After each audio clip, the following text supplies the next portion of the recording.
Hi, welcome to Tuesday Trash Talk at 10.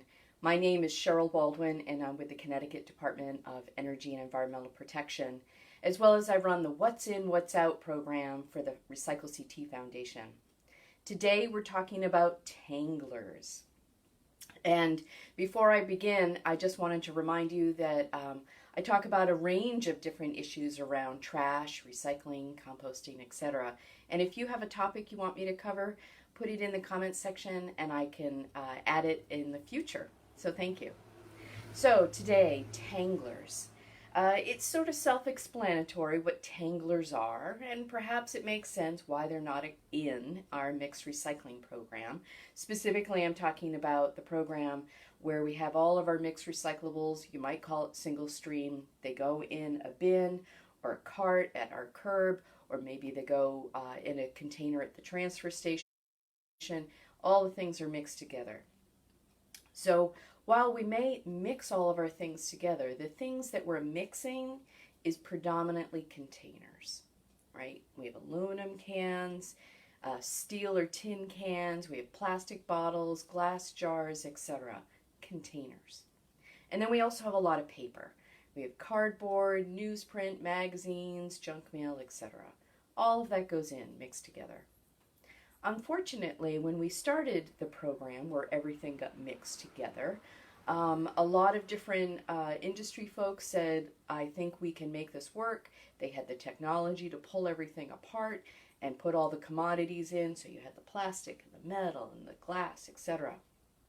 However, that's when really the concept of myth recycling or wish recycling may have started, because we assumed that single stream meant everything could go on a recycling bin. But that's not the case.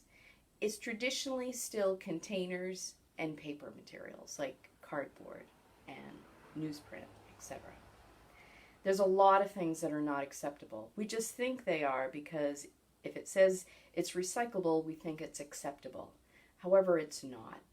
So today we're going to be focusing on a particular type of item that in the industry we call tanglers, for obvious reasons. Cords and other things that might get tangled in the gears, right? We have wires, computer wires, that will get tangled in the gears. Jumper cables. Why somebody would put them in the recycling bin, I do not know, but they show up in the recycling bin. And then, of course, the thing that we really put a lot in, we used to put a lot of plastic bags in, but hopefully by now you know that plastic bags are not acceptable. And that's because they are a tangler. This is one of the biggest tanglers that comes into the recycling facilities. And all of these tanglers, the reason they're a problem is that when they go into a materials recovery facility, or MRF in Connecticut, they first, all of our materials are collected in a vehicle or a truck.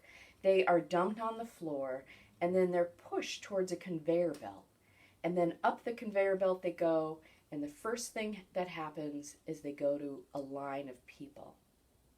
And those people are our neighbors, perhaps our friends, our family members. And these folks have to manually remove contamination. And when things come down the line, like coat hangers, these are not acceptable. It doesn't matter if it's metal. It's not a can. It's not a container. And the same with plastic. It doesn't matter if it's plastic. It's not a container. It's not a cup. This is not a tub or a jug. This is not a container. So these are out. And the problem with a lot of these things, even hangers, they could pop and snap. They get tangled in with other things, right? We get tons of tanglers. They get all tangled, and they get tangled along with our stuff. And the manual labor, you need to pull things out. It's very dangerous. It's very dangerous because there could be other things that are tangled in with it. We don't want to create unsafe conditions for recycling workers. And while we all, during this COVID time, hashtag essential workers, healthcare workers, you bet, they are right on the front line. We have a lot of people that are on the front line: grocery, retailer, folks that are working in the kitchens. Well, we can't forget the people that are also picking up our recyclables and our trash. These too are essential workers. In Connecticut, our recycling program never stopped. Why? Because it's an essential service.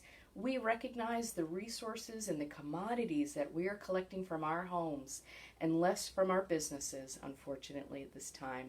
But all of those materials are collected, and those are commodities to make new products. And if those manufacturers don't have those commodities, that puts everything at a standstill. And so we need to continue to put these materials in our blue bin or our green bin or orange bin. I know, I usually say blue, but you know what I mean. So keep the Tanglers out. And Tanglers come in all different forms, right? Old earbuds, yarn, hose. Believe it or not, people put a lot of garden hoses in the recycling bin. No good. I've already mentioned coat hangers. Doesn't matter what kind of a coat hangers are out. And then textiles.